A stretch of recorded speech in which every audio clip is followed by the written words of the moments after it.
Observer Research Foundation, 26 September 2023, China, India, and the World Chessboard. The entire episode had a bizarre feel to it, as relations between India and Canada reached an all-time low when Canadian Prime Minister Justin Trudeau charged India of being involved in the death of Khalistani terrorist Hardeep Singh Nijjar, a claim that New Delhi called absurd. Due to Trudeau's allegation, there is now a clear fault line in the bilateral relations between the two countries. As a result, there have been several diplomatic expulsions, travel advisories, staff reductions at Canada's embassy in India, and a suspension of visa issuance for Canadian citizens by India. Trudeau has asked New Delhi to assist with the murder probe, stating that the decision to share these allegations was not done lightly but was done with the utmost seriousness. However, he has not yet disclosed any supporting documentation for his assertions. Although so far we, Indian government, have not received any such specific information, New Delhi has made it clear that it is willing to look at any specific information that is provided to us.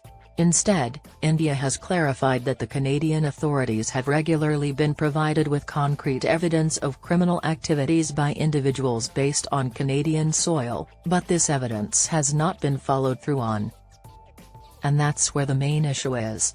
This has been a long brewing problem for New Delhi, and the Indian reaction has been patient, urging Ottawa repeatedly to take action against those people and organizations who have been publicly inciting hatred against India and its people. Earlier this year, there were protests by Khalistanis outside Indian missions and consulates in Canada, followed by a rally including a float that showed the killing of former Prime Minister Indira Gandhi. Extremist groups distributed leaflets labeling Indian diplomats as killers following Nijjar's murder. As a friend and partner, New Delhi awaited some move from the Trudeau administration. It received nothing except lectures about the right to free speech. To shift the focus from Khalistani terrorists and extremists, who have been provided shelter in Canada and continue to threaten India's sovereignty and territorial integrity, as India rightly perceived the unfounded accusations made in the Canadian Parliament. With its statements and deeds, New Delhi is making it evident that it has no plans to back down. A highly politicized Indian polity has rallied behind the powerful anti-Trudeau sentiment. For three reasons, India is confident it can confront Canada head-on on this issue. First, India understands the price of providing undue support to separatists and extremists. Sikh radicalism in Punjab was the first to seriously undermine India's national identity and cause a wide-ranging rift in society and politics. India's pragmatic attitude to sovereignty and its thriving democracy, which gave the Sikh community a sense of security and autonomy, is why the Khalistan movement is not as popular as it once was.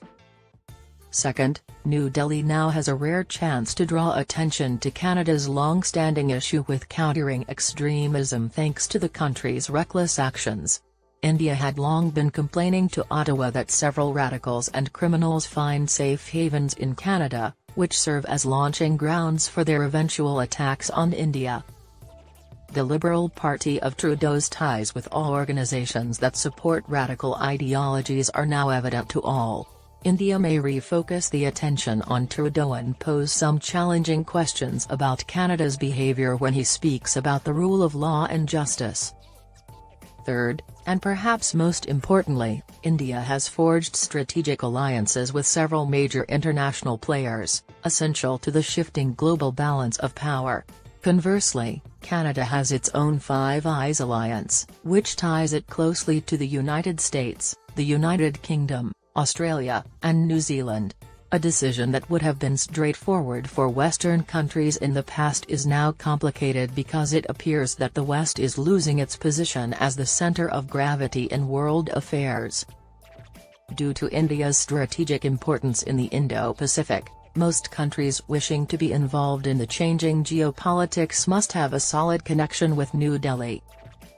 There is a reason Trudeau chose to work with India on an Indo-Pacific trade agreement and trade accord, having pouted for a few years following his disastrous 2018 visit to India. And for the same reason, some of India's closest allies find it difficult to fully accept his accusations against the country.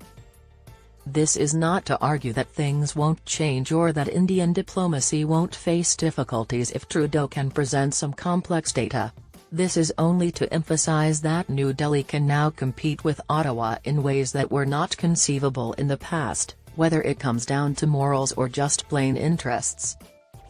India and Canada should remember the many things that tie them together as they strike a new equilibrium in their bilateral relations.